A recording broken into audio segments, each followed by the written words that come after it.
right, ceiling fans in 1-point perspective.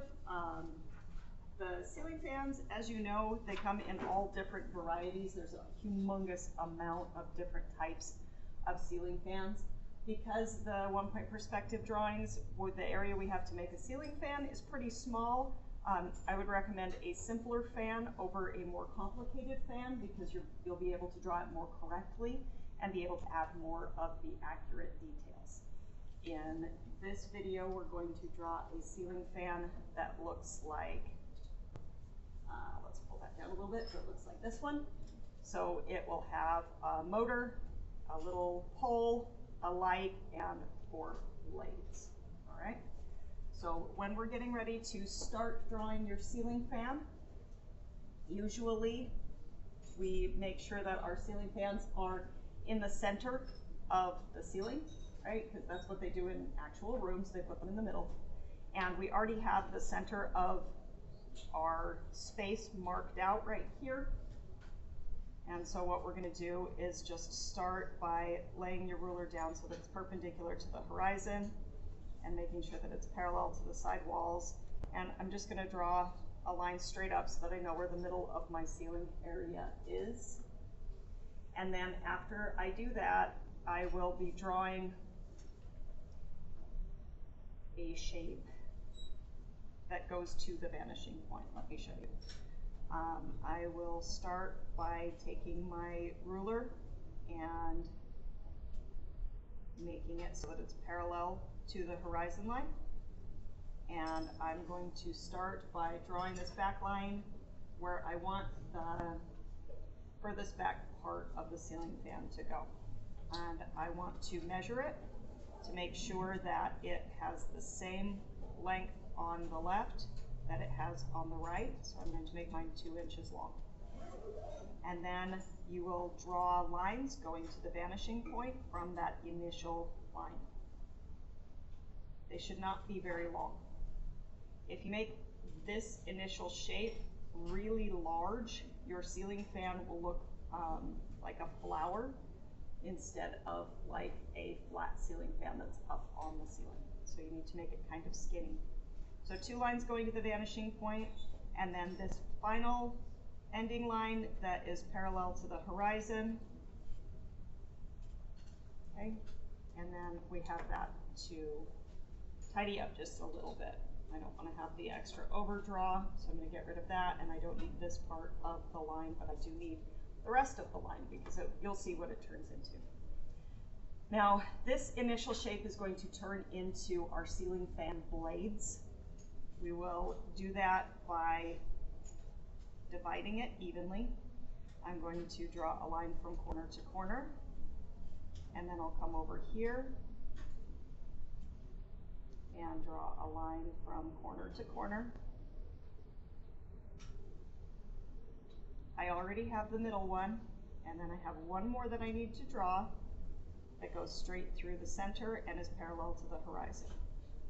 This will make it so that our ceiling fan blades that are closer to the viewer appear to be larger, and the blades that are further from the viewer appear to be smaller. So this is the basic shape. Now, when I turn these into fan blades, this one will be a fan blade. I'm going to erase this line. This one will be a fan blade. I will erase this line. That one turns into a blade. I erase this line, and this one turns into a blade. So I'm going to go ahead and do that right now.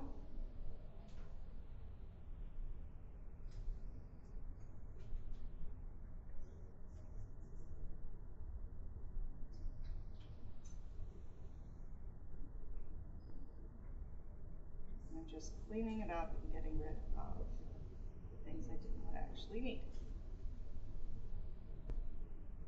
Right. So now it's starting to look a little bit more like a fan. Let's zoom in on this.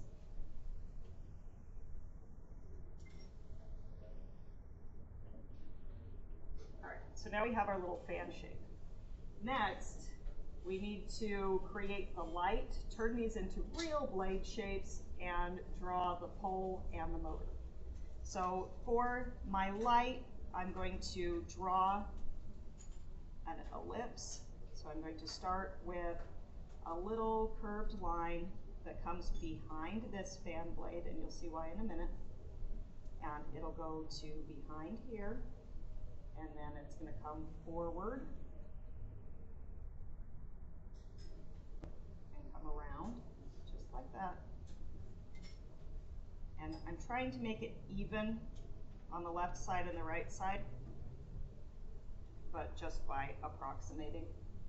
And then I'm going to draw this down from my cylinder, and that's my little light bulb shape, okay? So the next thing I need to do is do some erasing and erase this part of the fan blade where it's going through the light bulb shape. I'll clean this guy up too, and this one just a little bit. So now I have two fan blades that are coming from behind where we can't see the connection, and I have two fan blades where we can see the connection. So I need to draw a little rounded line to show where the fan blade connects, and a little rounded line to show where that fan blade connects. The next thing I'm going to do is to draw the pole going up.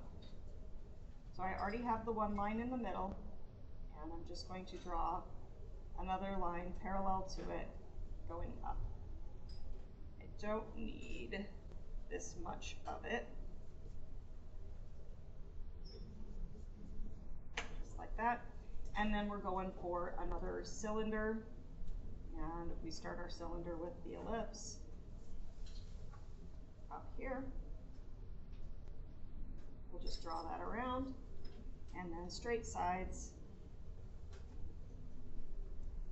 and then another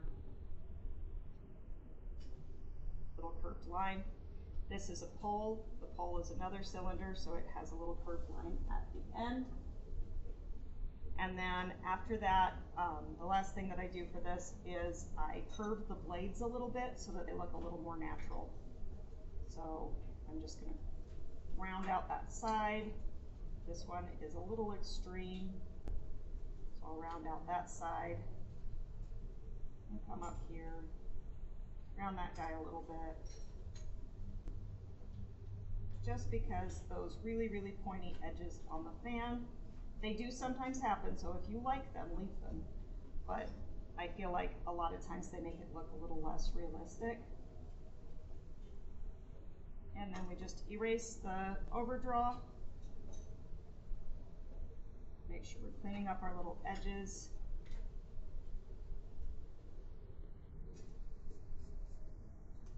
That. And then we have a basic ceiling fan, okay? And it just looks like a little fan hanging out on the top of our room. Looks pretty cute. If you want a pull cord, you can just draw a little dotted line coming down, and that makes a pull cord. Otherwise, you can do like a light switch over to the side or something like that to be able to turn it on.